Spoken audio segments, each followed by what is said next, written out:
Hey guys, and welcome to this video. In this video I'm going to show you how to make a GIF in CapCut. If you guys are new to the channel, if you could give us a like and consider subscribing, that would be amazing. Okay, let's get straight into it. So the first thing that you want to do, of course, is open up the CapCut app and then tap onto the blue button that says new project, and it's going to open up your gallery so you can choose either a photo or a video to make a GIF from. In my case, I'm going to choose this photo and then press onto the add button in the bottom right hand corner. Now, to make a GIF out of a photo, you're gonna have to add an effect to it so it can move. Otherwise, a photo only with no effects isn't gonna make much of a GIF. So you can tap onto your photo to select it, then press onto the animations button in the bottom of the screen.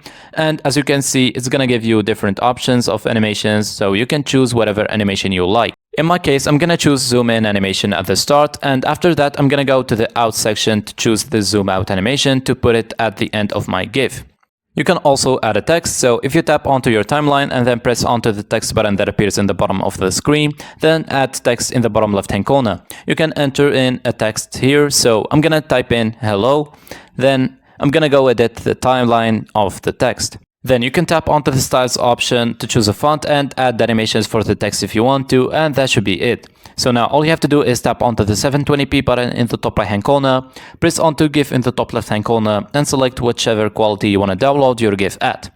And as you can see, it's gonna start exporting, and once it's done, it should be saved in the gallery of your mobile device. So that's it, that is how to make a GIF in CapCut.